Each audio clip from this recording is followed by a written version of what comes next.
네, 오늘도 한번 시작해 보겠습니다. 경제에 관련해서 질문을 주셨는데요.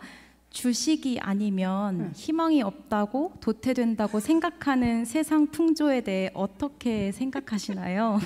그리스도인의 경제관에 비추어 봤을 때 주식이나 스펙 등등을 저희는 어떻게 생각해야 할까요?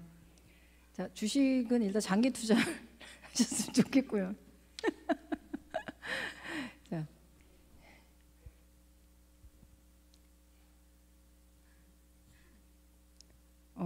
주식이 아니면 희망이 없다 생각하는 세상 풍조에 대해서 안 좋게 생각합니다. 왜냐하면 저는 주식이 희망이 아니라 하나님의 희망이라고 생각하기 때문에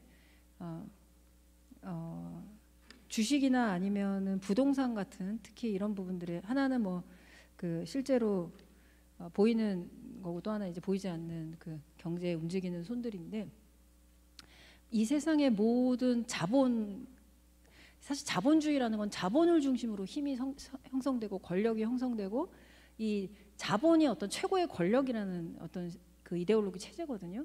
자본에게 무한 권력을 주고, 국가 권력은 사실은 이 자본주의 안에 이 국가 권력이 어느 정도 지금 개입해 들어가느냐에 따라 뭐 사회복지가 더 많이 되는 나라들도 있고, 뭐 노조가 활성화되는 나라도 있고, 또 그렇지 않은 뭐 무한 경쟁으로 가는 그런 나라들도 있는데, 그 모든 것들에 더 그것을 주관하시는 분이 저는 하나님이라고 생각을 해요.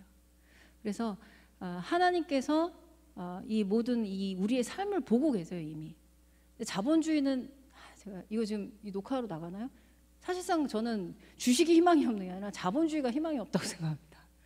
이 자본주의 막 이렇게 얘기하면 제가 공산주의자 같은 이런 이 경제 체제 자체에 이 자본의 무한 증식을 말미암아 이윤을 추구하는 이 사회 체제 자체에 사실은 희망이 없는 거예요. 희망은 하나님께 있어요.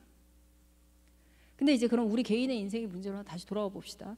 이분이 아마 이런 질문을 한 이유는 뭔가 지금의 그 임금 노동으로서 그 내가 임금 노동력을 팔아서 자기가 생활하는 노동자라고 하잖아요. 근데 내가 내 노동력을 팔아서 받는 임금으로는 지금 집을 마련할 길도 없고 미래를 설계할 길도 없기 때문에 굉장히 어떤 그런 비관된 상황에서 이거를 지금 그리스도인이 어떻게 받아들여야 되는지를 사실 저는 물어보신 거라고 생각을 해요. 저는 이럴 때일수록 더 많은 기도가 필요하다고 생각합니다. 왜냐하면 말씀에서 분명히 약속을 했기 때문이에요. 너희 먹을 것, 마실 것, 입을 것 걱정하지 마라. 너희가 있어야 할 것을 하나님께서 알고 계신다. 여러분이 만약 주식을 뭐 해도 좋고, 저는 뭐 주식을 그럼 하면 안 된다라고 생각하지 않습니다. 내지는 투기는 물론 안 되겠지만 여러분이 집을 사는 것도 저는 다 좋다고 봐요. 근데 그 모든 경제 활동의 가운데 정보를 모으고 좋은 주식을 사고 이런 것도 중요하지만, 첫째는 하나님께 기도하면서 여러분들이 그 과정을 진행하셨으면 좋겠고, 주식이나 부동산이 여러분의 주인이 되셔서는 안 됩니다. 여러분 시간의 주인, 여러분 에너지의 주인, 여러분의 소망의 주인이 되어서는 안 돼요.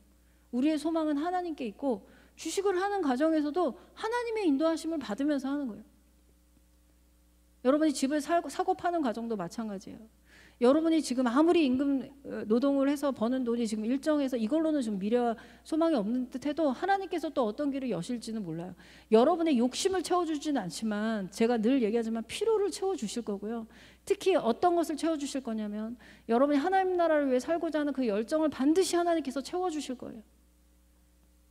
가장 복된 삶이 어떤 삶이냐면 하나님과 함께 동행해서 하나님께 쓰임받는 삶이에요. 자, 지금 맨 끝에 스펙 등등을 경제관에 비추어 봤을 때 그리스도인의 경제관. 그래서 그리스도인의 경제관을 한마디로 정의하자면 그리스도인의 경제관은 하나님께서 책임지신다는 것을 믿고 하루하루 성실하게 살아가는 것이 그리스도인의 경제관이라고 생각합니다. 대답이 되셨는지 모르겠네요. 네. 오늘은 그러면 여기까지. 네. 신박한 좀 시간이 많이 갔으니까 오늘은 여기까지. 네, 신박한 정리 마무리하고요. 한 주도 주님의 은혜 안에 살아가는 11월 첫째 주 되시길 바랍니다. 감사합니다.